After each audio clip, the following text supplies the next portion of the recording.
Good morning, everybody.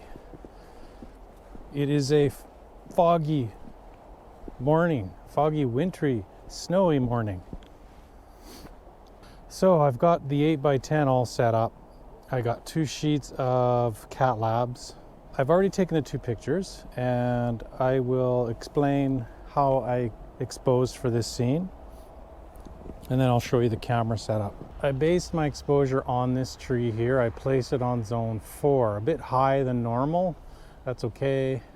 I don't want too much contrast in this scene. The snow here fell on zone 6, and the gray of the sky area is on zone 6.5. They're very, very close. I don't care what happens in the building. I really don't care. It'll be fine. As far as the camera goes, I have the base tilted up, and both the front and the rear standards are brought tilted forward, and they're parallel with one another, including the lens.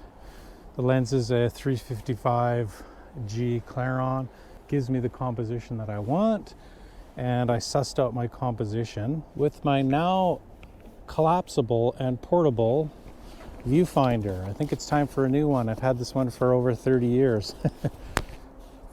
Take 5. I wanted to be sure which lens, and this helped determine which lens in it. The 355 won out. The 300 was close, but I decided to go with the 355. It's a little bit tighter, and it throws a bigger image circle.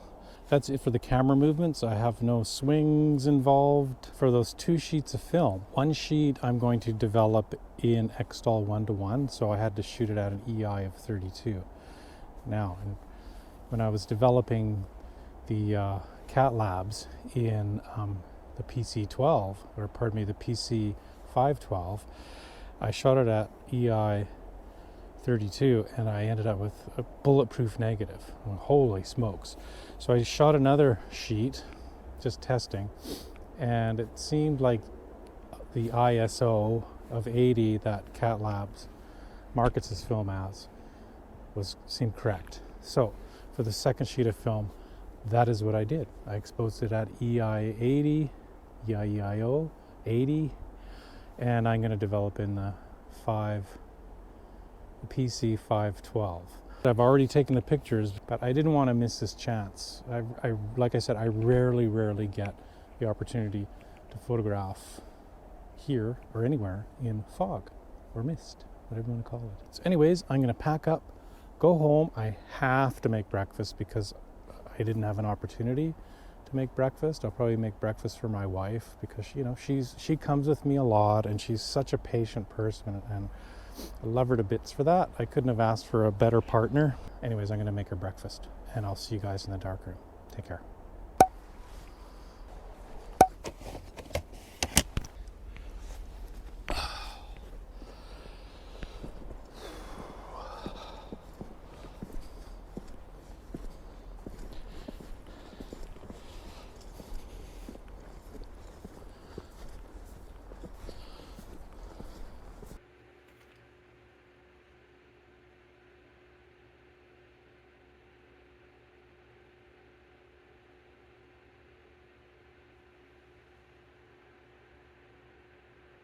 We'll start with the Xstall base fog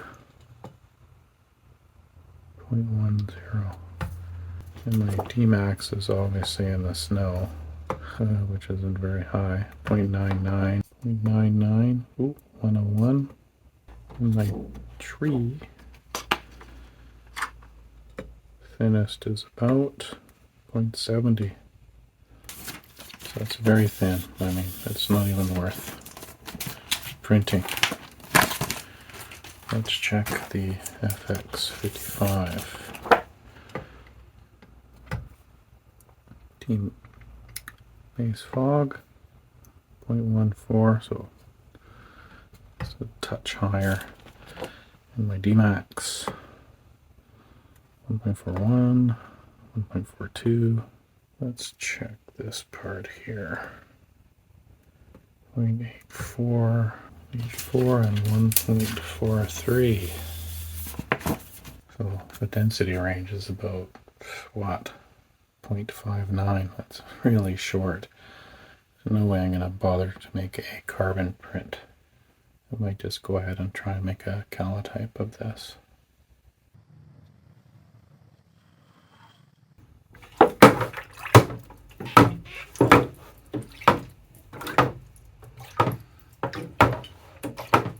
Well, it's not bad. It's better than I expected. Just giving it a quick rinse.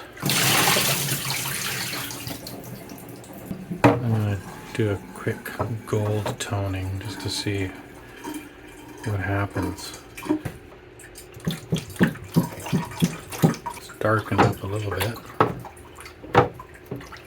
It's actually shifting now. It's actually shifting. It's getting cooler now. And the white of the snow is whiter. Really light areas. It's almost split toned. I've got really warm, dark areas and cool, lighter areas. Before I selenium tone, I need to fix.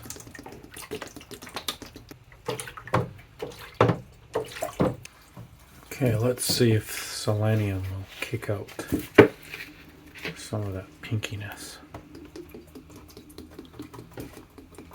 It's a very dilute selenium toner. It's cooling down. It has cooled it down a little bit.